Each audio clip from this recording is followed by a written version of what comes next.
Tetap semangat dalam Tuhan, para pemirsa yang setia, yang selalu mengikuti setiap episode demi episode. Dan saya yakin dan percaya bahwa setiap narasumber tematik yang dibangun adalah tematik yang memberikan sebuah kekuatan, dorongan, semangat, dan pengharapan. Oleh karena itu, pada hari ini kita akan berbicara tentang tema Kairos. Apa itu Kairos? Bicara tentang waktu Tuhan. Kalau kalimat terus adalah bicara kronos adalah waktu yang terus berjalan, tapi Kairos adalah waktu Tuhan. Jadi 24 jam ada waktunya Tuhan, di mana Tuhan selalu berbicara kepada setiap orang. Nah, otomatis itu kita bicara tentang pengalaman. Nah, kalau bicara tentang pengalaman, maka layaklah saya undang seorang narasumber yang dipakai Tuhan, juga berkecimpung dalam dunia sekuler, dan juga masuk dalam sudah pelayanan Tuhan yang akhir-akhir ini dilakukan. Oleh karena itu bersama saya Ryan. Bos, apa kabar bro? Puji Tuhan, luar biasa ya. Kita berdoa dulu ya. Ya, siap. Terima kasih untuk satu kesempatan indah kami bisa sharing untuk tentang hidup dan bagaimana kami melihat kebaikan-kebaikan Tuhan dalam hidup kami. Oleh karena itu, dalam pembicaraan ini Tuhan hadir sehingga memberkati setiap pemirsa menyaksikan acara ini. Di dalam nama Tuhan Kristus kami berdoa ucap syukur. Amin. Udah kita buka Alkitab dulu ya. Filipi pasal yang keempat ayat yang ke-13. Ya, baca Yan. Segala perkara dapat kutanggung di dalam Dia yang memberi kekuatan kepadaku. Sedap. Ini berarti ayat ini nggak usah diapa-apain. Dimengertinya sederhana aja. Bahwa Harfiah, ya? segala perkara dapat kutanggung di dalam Dia yang memberikan kekuatan. Tidak ada satu orang pun yang bisa berjalan tanpa Tuhan. Ya. Tidak ada satu orang pun yang dapat kekuatan selain Tuhan yang memberikan kekuatan. Tidak ada satu orang pun yang dapat diberikan penghiburan kalau bukan Tuhan yang memberikan penghiburan. Artinya otoritas di Tuhan. Bro, sebelum kita panjang nih jauh nih bicara tentang firman Tuhan. Nyanyi dulu dong bos, refnya saja refnya. Lihat ke sana, lihat ke sana, ke sana, lihat ke sana. Oke. Telah kulihat kebaikan-Mu yang tak pernah habis dalam hidupku. Ku berjuang sampai akhirnya Kau dapati aku tetap setia. Sedap ya. Wah keren banget bos ya. Satu album aja kalau gitu ya. Oke Ryan, kita masuk dalam poin ini ya. Bro, hidup ini ada masa lalu, masa yang sekarang, dan masa yang akan datang. Boleh cerita dulu masa lalumu dong, sedikit saja. Masa lalu banyak juga nggak apa-apa sih. Masa lalu saya kelam-kelam banget sih nggak apa-apa minta. Ya, okay. Cuma yang pasti dalam setiap perencanaan hidup, dalam setiap pengambilan keputusan yang pasti saya nggak pernah libatin Tuhan. Oh begitu ya. Ya. Jadi mengandalkan kekuatan sendiri. Ya. Karena waktu itu masih muda mungkin. Umur berapa? Sekarang juga masih muda sih. Oh, ya, dulu masih umur 20. Apalagi begitu pertama terjun ke musik itu umur sekitar 19 sampai 20 tahun. Kalau kurang salah dulu kan singer Glenn kan, Bos? Ya, sempat ya? diproduserin sama Glenn. Okay. Sempat kerja sama, dan waktu itu Glenn juga yang support untuk terjun ke industri sebenarnya sih. Dan itu hopeng gue tuh banget tuh. Hopeng banget Ya. Jadi dari SMA gue sama dia, terus kemudian ya berkecimpung lah dalam dunia-dunia ya, itu. kita sempat ketemuan juga kan dulu kan, ketemu juga. Nah terus kemudian dalam posisi itu, kemudian akhirnya masuk dalam solo ya bro? Ya, bergrup berempat, setelah itu proses berdua, dan akhirnya sekarang solo karir. Oke. Waktu itu gabung dalam grup bersama dengan Pasto ya? Ya, Pasto. Lagu yang paling favorit apa bos waktu itu bos? Pasto waktu itu dikenal dengan lagu yang paling favorit. Aku hanya pergi untuk sementara, bukan untuk itu. Aku pasti kembali. Oh gitu ya. Oke, nah waktu dalam posisi itu tidak melibatkan Tuhan, tapi bertindak, apa yang dirasakan pada saat itu? Trial and error. Akhirnya saya belajar bahwa Tuhan bikin sampai saya menyerah. Jadi waktu saya putuskan untuk keluar dari Pasto, dari duo Pasto yang waktu itu sudah berdua tahun 2010. Waktu itu manajernya kalau kurang salah si siapa? Manajemen apa? Waktu itu Maya Estianti, ya, Le Musik. Waktu itu saya tetap rindu harus Tuhan, gue tetap mau survive di dunia musik. Gimana caranya solo, harus tetap survive, tetap pengen nyanyi. Nggak kebayang rasanya kalau harus kerja yang lain. Oke. Gitu, karena memang passion aku selalu maunya di musik gitu kan. Jadi waktu itu aku keluar dari Pasto tanpa tanya Tuhan, tanpa berdoa, tanpa libatkan Tuhan, akhirnya aku keluar. Dan yang terjadi adalah dari 2010 sampai 2015 terkatung-katung. Oke, 5 tahun tuh ya. 5 tahun. Tanpa tanya Tuhan, Tanpa terus tanya Tuhan, terkatung trial and error, ketemu label ini, ya ada aja. dikerjain. Ketemu manajemen ini, dikerjain. Sampai akhirnya di 2016 awal, saya putuskan untuk menyerah. Menyerah maksudnya berserah. Ya, oke. Akhirnya saya bilang, Tuhan, kerinduan saya tetap, Cukup lah ya. ya, tetap Cukup mau, ya. tetap mau main musik, tetap, tapi semuanya terserah Tuhan. Oke, Ryan, dalam proses itu kan di mana-mana orang juga melewati fase itu ya, di mana kita tuh selalu mengandalkan apa yang ada dalam pikiran kita dan kemudian kita bertindak. Dalam pelayanan juga kalau seandainya tidak waspada juga kayak begitu sih. Nah, dalam kondisi pada saat itu di masa lalu itu dan kemudian kamu berani ambil keputusan itu udah berkeluarga apa belum? Udah berkeluarga. Aku berkeluarga 2012. Waduh, terus wah itu kontang-kantung itu repot dong. Tapi pemeliharaan Tuhan tetap ada terus. Wah, luar biasa, Pak Pendeta, luar biasa. Itu mungkin Tuhan nggak bosan-bosan untuk yakinkan saya bahwa Dia nggak pernah ninggalin saya gitu. Jadi akhirnya selama 2012 sampai 2016, walaupun orang lihat nih anak udah nggak ada jobnya, Iya. di dunia musik juga udah nggak jelas, tapi pemeliharaan Tuhan nyata. Saya tetap bisa ngontrak rumah, Ada aja ya. tetap bisa beli mobil, ada aja gitu. Pertolongan Tuhan ada ya. Luar biasa. Nah itu Tuhan pelihara dengan segitu. Anak ada berapa, Mas? Anak baru 1, Pak. Oke, nah waktu dalam proses itu 2016 dan kemudian akhirnya kamu berserah ya. Ya. Apa yang pertama kali dirasakan pada saat itu? Semua jalan terbuka. Ada aja ya. Saya ketemu label yang support saya luar biasa, yang istilahnya berani spend money untuk saya, untuk bisa promo dan lain-lain, luar biasa. Dan akhirnya puji Tuhan saya udah mulai rasakan hasilnya. Lagu yang baru saya rilis ini udah mulai terdengar dan di YouTube sudah 1 juta viewers dalam waktu 3 bulan. Wah, puji Tuhan dong. Itu pernyataan Tuhan, Pak. Itu dia ya. Ya. Apa lagu apa itu? I Still Love You judulnya. Oke, itu sendiri ya, maksudnya solo ya. Kerja Oke. sama Badai.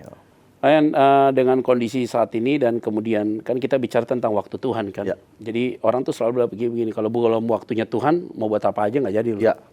Tapi kalau sudah jadi waktunya Tuhan pasti ada aja cara Tuhan Ya. bisa tolong kita.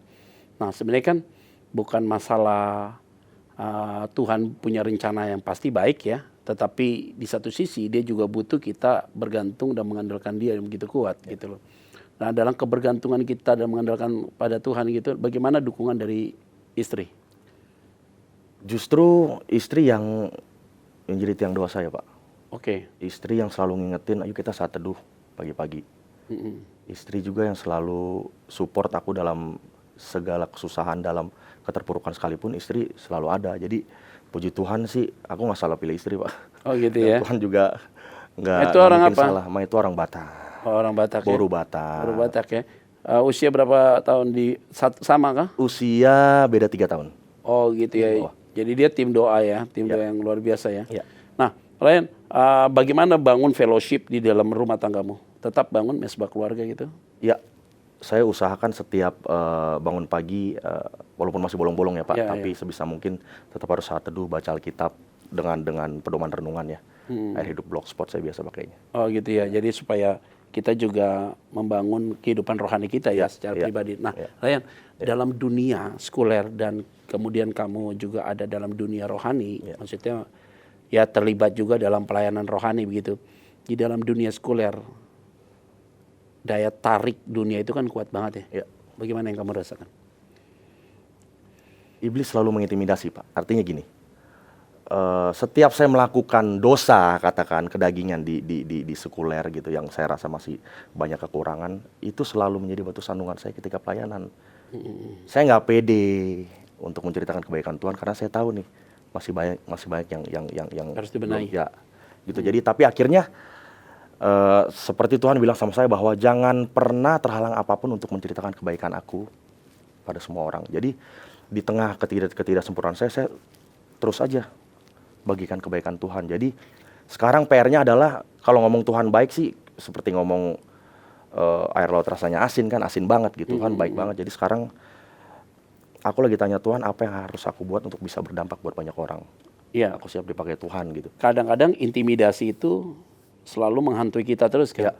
Tapi intimidasi hanya bisa diselesaikan dengan sebuah intimasi sih sebenarnya. Jadi ketika intimidasi itu ada, maka kita harus bicara tentang intimasi kan. Nah, banyak orang beragama belum tentu punya hubungan yang benar dengan Tuhan. Makanya saya bilang religion itu hanya bisa dikalahkan dengan relationship.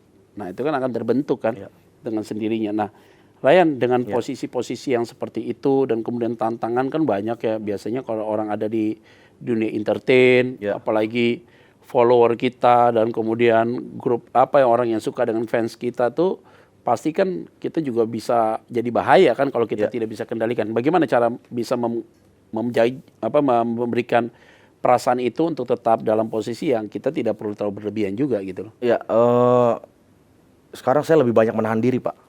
Oke. Bisa dibilang lebih mungkin gak gaul kali jadinya ya. Gak gaul dalam arti untuk waktu-waktu yang kurang penting saya kurangin gitu. Karena saya tahu nih ketika ya Yusuf aja lari dari Potifar kan. Kalau dia diam di situ mungkin selesai juga gitu.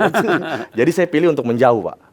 Dari lingkungan-lingkungan yang dulu sampai begitu ya. Tapi dengan sekarang, dengan jawaban doa yang hari ini Tuhan berikan gitu di tahun 2016, apa yang kamu rasakan? Ada perbedaan yang setelah sekian tahun di belakang kamu sudah lewati? Perbedaan yang sangat signifikan apa? Luar biasa, Pak. Jadi saya merasa lebih dewasa ya. Dalam hal? Dalam hal ya pengambilan keputusan. Oke. Lebih tenang, lebih sabar. Lebih bisa mengampuni. Itu penting tuh. Ya, Pak. Jadi terluka juga ya Bos? Terluka juga ya pasti. Terluka, jadi terluka sama label, terluka sama teman duet sendiri. Itu pasti gitu ya? Waduh, terluka sama yang duit ratusan juta dibawa kabur manajer. Bisa aja gitu ya? Oh iya jelas, Pak. Jadi saya belajar mengampuni. Belajar untuk mengampuni. Nah, ketika masuk dalam suasana baru itu rasanya beda ya? Damai sejahtera. Oke. Nah, ini penting sekali untuk kita para pemirsa karena bicara tentang waktu Tuhan itu ternyata tidak langsung jadi begitu. Ada lewat sebuah proses yang panjang. Nah, proses yang panjang itu kan sering sekali juga ada kegagalan di situ. Jadi kita banyak belajar sih sebenarnya. Nah, melihat waktu Tuhan, kita lihat ada waktu kronos. Di dalam waktu kronos itu kita lihat ada pembelajaran yang Tuhan berikan satu persatu. Nah, kalau kita hanya melihat hari ini kita enjoy. Nah, sering sekali orang melihat, oh dia sukses ya, dia oke ya, dan segala macam. Tapi yang paling penting adalah prosesnya itu berjalannya bagaimana. Nah, sering sekali orang tidak menghargai sebuah proses itu. Ada kegagalan sih di posisi itu, tetapi kita harus lihat bahwa di balik peristiwa itu pasti ada maksud Tuhan. Amin. Bagi saya sih sederhana ya Ryan. Tadi yang kamu bilang bahwa inilah itulah label begini. Bagi saya jadi nggak penting. Karena yang lebih penting adalah tahun 2016 kamu mengerti bahwa ini waktu Tuhan gitu loh. Nah waktu Tuhan itu bisa mengalahkan semua peristiwa yang ada. Nah ada kedewasaan juga kan dalam memutuskan dalam segala hal. Nah ketika peristiwa itu terjadi dan sekarang sudah masuk tahun 2017. Ya. Apa yang kamu buat untuk Tuhan? Tepatnya mungkin apa yang harus saya buat untuk Tuhan ya. Benar. Sampai saat ini saya jemaat GPIB, Pak. Ya, oke. Masih berjemaat di GPIB. Oke. Tapi gerejanya nomaden. Keliling ya? Keliling. Jadi saya masih rindu, saya masih tanya Tuhan di mana saya harus digembalakan. Ya. Bertumbuhnya di mana? Di mana saya harus bertumbuh. Jadi itu 2017 itu agenda saya sama Tuhan. Oke. Jadi itu yang menjadi satu bagian penting untuk harus di situ ya. Ya. Tapi setidaknya bagian hubungan dengan Tuhan tetap terjaga, tetap berjalan, tetap komunikasi tetap oke kan. Ya. Nah, kalau bicara tentang waktu Tuhan, otomatis kan itu berarti kan kita tidak bisa memaksa Tuhan dong. Ya. Tapi kan Tuhan bisa mengubah kita kan. Nah, Ryan, ada nggak pola pikir kamu ke depan untuk karirmu ini?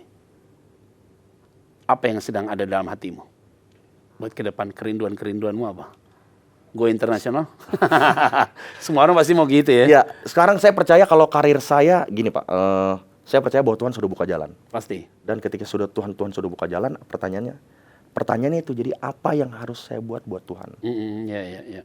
Untuk memelihara kebaikan Tuhan dalam hidup saya, untuk jadi saksi buat banyak orang. Jadi, itu saya tanya Tuhan, apa yang harus saya lakukan? Saya rindu untuk berdampak buat banyak orang, Pak. Itu penting. Iya, saya rindu untuk berdampak. Cuman, saya belum ngerti harus ngapain. Oke, itu berarti harus ada yang guiding, harus ada yang mentoring. Iya. Nah, Ini penting ya. Ya. Penting untuk berdoa, minta Tuhan untuk tuntun kita di tempat yang tepat dan ketemu dengan orang-orang yang tepat. Karena ini sangat fatal sekali ketika kita jangan lagi model yang kayak kemarin-kemarin, lu berani ambil keputusan tapi tidak tahu bahwa belum tanya sama Tuhan. Nah, kesalahan orang adalah akhir-akhir ini dia ambil keputusan sudah salah baru salahkan Tuhan. Nggak fair dong. Lu sebelum putuskan nggak nanya saya, tapi setelah diputuskan udah jalan salah, lu malah sama gua, nggak bagus dong. Jadi kayaknya kurang fair dalam itu. Nah, ini penting juga untuk mempersiapkan diri bergumul dengan Tuhan supaya Tuhan tuntun kan. Nah, yang paling penting adalah ketika Tuhan tuntun itu, ingat, bicara tentang waktu Tuhan sering sekali ketika kita masuk dalam proses itu tidak seperti apa yang kita bayangkan. Jadi seindah yang kita bayangkan. Nggak seindah. Nah, ketika kita ada dalam posisi itu, nah disitulah kita diproses oleh Tuhan lagi. Nah, sering sekali orang gini pindah gereja ini gini. Bagi saya tidak poinnya di situ. Karena mau gereja dimanapun, target utamanya bukan gereja kan, kita secara pribadi. Nah, seperti teks yang tadi pegangan kamu bahwa Allah turut bekerja dalam segala sesuatu, Allah sanggup untuk melakukan ya segala perkara dapat ditanggung di dalam Tuhan gitu. Jadi kalau kita sudah yakin dalam prosesnya Tuhan, kita yakin dan percaya bahwa Dia sanggup juga untuk menyelesaikan setiap pergumulan kita. Nah, gesekan-gesekan orang tua tinggal di mana? Orang tua di Bintaro. Oke, kalian tinggal di? Sementara masih nomaden nih Pak, sampai nunggu rumah jadi di Cinere pertengahan tahun. Oh iya. Pertengahan tahun akan pindah ke Cinere. Oke, jadi selama ini masih tinggal di satu tempat dulu ya? Iya. Oke, Ryan, anak umur berapa, Bos? Mau 2 Pak. Oh, sudah dulu ya. Lagi seru-serunya. Nomor Laki-laki. 1 umur berapa? Enggak, masih 1. Oh, umur 2 tahun. Baru umur 2 Laki-laki. tahun. Masih enak, masih aman. Tapi istri lagi mengandung lagi mau masuk 3 produktif bulan. lo ya, seger lo. Seger lo, bagus. Juga lah aman lah. Meto umur berapa? Mai tua umur 31 nih. 31 Baru ulang ya? tahun kemarin Januari tahun Oh, kamu umur? 34 bulan ini. Oh aman, udah cukup 2 bos. Cukup ya? Iya, sekolah mahal soalnya. Ya nggak, nanti masukkan sekolah lu harus pakai kartu Indonesia Pintar. Berarti ya iya harus kartu Indonesia Pintar pakai BPJS lu. Itu ya. Jadi ini penting banget ya. Jadi kalau kita mau kembali lagi dengan tema kita bicara tentang waktu Tuhan, ya ikutin aja mengalir saja ya. Kamu yakin nggak kalau hari ini masuk dalam rencana Tuhan? Yakin. Ya udah, kalau masuk dalam rencana Tuhan, saya diproses Tuhan. Nah, kalau dalam prosesnya Tuhan itu saya bilang tadi ya kadang-kadang ada kurang menyenangkannya gitu ya. Ryan, ketika kamu ada nyanyi di gereja, gue tanya nih, sekarang nih gue mau nanya jujur aja. Ini urusannya kayak gue tahu nih. Kayak lu ngerti banget. Nggak ketika lu kan ada kadang-kadang nyanyi di sekuler nih kan, sama nyanyi di gereja nih. Ya. Nah, nyanyi di gereja sama nyanyi di sekuler. Ya. Pertama dulu ya, sangat yang pokoknya yang umum dulu. Gue tanya adalah cuma satu. Perasaan soul yang kamu dapat nyanyi di sekuler, kalau gue lihat kalau nyanyi di sekuler juga lu penjiwaan juga gitu loh. Sama di rohani. Apa yang lu rasa setelah banyak terlibat dalam pelayanan di rohani? Ada kadang-kadang ada ini nggak? Ada against gitu nggak? Bertolak belakang. Ada banget ya. Ada banget, soalnya di sekuler nyanyinya kan kayaknya putus apalagi asa. di sekuler gitu. kan aku nyanyi di kafe, di klub, dalam keadaan orang mabok-mabok, nyanyi lagu galau dan lain-lain. Jadi ya nyanyinya kan lagu-lagu galau semua kan. Jadi itu nyatuin ini sama ininya Pak. Yang susah jadi ngebedain ya apa ya gimana ngejelasinnya susah sih. Tapi terus kalau udah nyanyi di rohani kan nyanyinya optimis. Iya yo. Ada pertolongan Tuhan. Selidiki aku. Iya. Lu habis nyanyi di kafe, lu terakhir selidiki aku. Hari Sabtu lu nyanyi di kafe. Hari Minggu lu nyanyi selidiki aku. Jadi ini ada kontradiktif yang parah banget. Iya. Bahkan gue bisa bayangin antara logika sama perasaan di ruang ini nih yang sering sekali kita banyak sih artis-artis yang gue lihat memang selalu kalau gue tanya dia paling wah ini kacau nih Pak. Oh dari masalah di sini nih. Karena masalahnya kan yang di sini pekerjaan kan, yang di sini pelayanan kan. Yang pasti kalau pelayanan saya sebelum nyanyi berdoa lebih panjang Pak. Karena Sabtu kemarin udah banyak. Gitu ya. Ini sebenarnya kita talk show ngobrol sih. Oke, jadi Ryan dalam peristiwa ini kan kita nggak bisa buat menampik ya. Hidup dunia ada. Paulus pernah ngomong gini, apa yang ingin aku perbuat justru itu yang tidak aku perbuat. Bahkan justru yang tidak aku mau perbuat, justru itu aku yang perbuat. Daging ini lemah, roh ini penurut. Nah, logika berpikir kita sederhana. Kita tidak mungkin lagi hidup dalam sebuah kesalahan. Tapi kemungkinan jatuh ya. Nah, kalau jatuh pun kata firman Tuhan Mazmur 37 bahwa ada tangan Tuhan yang kuat menopangmu. Apabila engkau jatuh tidak sampai tergeletak. Tapi karena tangan Tuhan yang menopang engkau. Nah, karena ada tangan Tuhan yang menopang kita, itulah Roh Kudus ada dalam hati kita. Nah, kalau Roh Kudus ada dalam hati kita, maka dia mau proses kita kan. Nah, ada beberapa kali saya tanya sama teman. Kalau yang berkecimpung dalam dunia marketplace dan kemudian ada dalam rohani, itu memang susah banget gitu loh. Ketika di marketplace, kemudian di rohani gitu. Ketika kita kenceng di rohani, marketplace biasanya makin turun. Ketika kita kenceng di marketplace, di masalah rohani juga terjadi goncangan. Ya. Nah, ini kan sering sekali yang tidak bisa diganggu kan. Misalnya contoh, saya sebagai pelayan rohani gitu ya, full time sebagai pelayanan rohani. Maka kita bergerak dalam hal rohani kan. Nah, bagaimana dengan kamu kan yang selalu ada, pasti kontrak dengan label kan selalu ada poin di sini dang.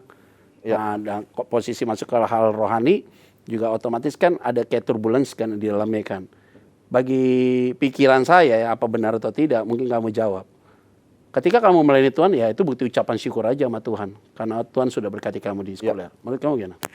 Dari awal dealing sama label ini saya sudah taruh poin itu bahwa kan urusannya duit nih kalau label ya kan, lagi-lagi urusannya income. Saya selalu bilang ketika saya diminta untuk melayani di gereja-gereja yang notabene-nya memang gereja kecil, gereja yang rindu saya nyanyi di sana untuk kesaksian, saya nggak pernah kasih harga. Dan label harus ikut. Selama jadwal dari label belum ada, selama jadwalnya masih kosong, dan masih oke. Jadi misalnya 2 bulan ke depan minta dong Ryan nyanyi di satu gereja. Persekutuan A di satu gereja. Oke, dicek dulu jadwalnya kosong, oke, blok. Setelah blok jadwal sama gereja itu, ketika masuk job dengan angka 20 juta, 30 juta sekalipun saya udah nggak akan terima. Itu paling penting tuh. Ya. Kita lagi pelayanan aja ya. Sama juga. Jadi ada posisi-posisi gitu ya. Nah, tapi kan tidak mudah kan, Mas? Tidak mudah kan? Tidak mudah lah. Ini misalnya gue contoh nih ya. Tahun baru kemarin contoh. Tanggal 31 tutup tahun, gereja yang kecil minta lu nyanyi. Tapi label bilang enggak, ini lu minta nih, tiba-tiba ada label bilang enggak bisa nih, lu harus nyanyi di salah satu hotel nih dengan bayaran sekian. Wah, gila. Nggak mudah, Pak, memang. Nggak mudah. Apalagi tanggal-tanggal besar ya. Ya? Nggak mudah, karena itu tanggal khusus kan. Ya. Tanggal khusus itu tanggal rawan tuh biasanya tuh ya nggak. Mungkin hari-hari yang lain masih bisa ditolerir gitu. Tapi kan kita perlu ada. Nah ini dia bilang waktu Tuhan ini kan sering sekali susah untuk dapat dicerna tapi bisa dirasakan. Apa yang saya alami ya dalam kehidupan pelayanan saya begini. Ketika kita bilang satu iya dengan sebuah komitmen dan kemudian ada lagi komitmen yang lain atau undangan yang lain, ya mungkin kita berpikir ada dalam hal dunia ada kapasitas yang lebih besar. Tapi justru Tuhan kasih tolong kita lebih luar biasa loh. Ketika kita poinnya ada di situ. Nah Ryan, ketika kamu ada dalam dunia rohani, terus kadang-kadang gereja nanya dong, ya kan, lo mau dibayar berapa nih? Karena kan masalahnya kan sekuler sama ini kan begini. Terus bagaimana perasaan itu kamu lempar ke perasaanmu yang begitu galau, apa kamu langsung to the point aja? Berdasarkan pengalaman, karena ada juga pengalaman oknum-oknum gereja, Pak, yang menggunakan itu jadi senjata gitu. Jadi gini,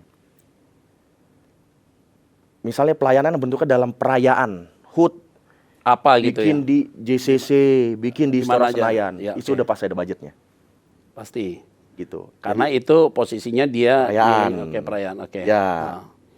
Tapi kalau misalnya sifatnya pelayanan, misalnya Natal gereja A di Malinau, Kalimantan Utara, ya kan harus naik. Semakin jauh, semakin seok-seok perjalanannya saya semakin semangat, Pak. Oh begitu ya? Gitu. Oh gitu, nanti gue undang lo ke Pulau Rote ya, NTT. Siap. Beta orang Sabu. Oh mantap. Jadi ini juga kadang-kadang harus cerdik seperti ular ya. Iya dong. Tulus seperti merpati ya. Kalau hanya cerdik aja kita jadi licik ya. Iya. Kalau kita tulus saja kita gampang dibodohi ya. Jadi cerdik seperti ular jadi berhikmat ya. Oh boleh juga ya.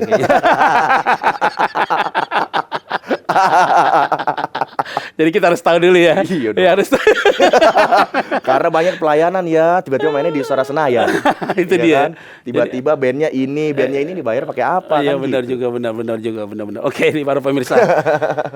Kita bicara tentang Kairos ya, bicara tentang waktu Tuhan, tetapi juga kita memberikan sebuah isu-isu yang perlu harus dibahas dalam sebuah kehidupan kita sebagai pelayan Tuhan dan manusia secara khusus. Tapi kita juga harus memahami kalau bicara tentang waktu Tuhan, Tuhan selalu memberikan sesuatu yang di luar dari apa yang kita pikirkan. Ekspektasi kita terlalu tinggi, tetapi sering sekali tidak berbanding lurus dengan kenyataan yang ada. Nah, dalam waktu Tuhan itu tidak pernah kita keluarkan satu pernyataan bahwa Tuhan itu gagal, terlambat, atau bahkan Tuhan itu salah. Tidak pernah. Karena waktu Tuhan itu selalu berbicara tepat pada waktunya sesuai dengan apa yang Dia mau. Karena biasanya kita sering sekali ada argumentasi terhadap waktunya Tuhan. Tapi kalau Tuhan sudah bertindak, maka kita tidak ada alasan, kita ada tindakan lain selain Tuhan sendiri yang bertindak buat kita.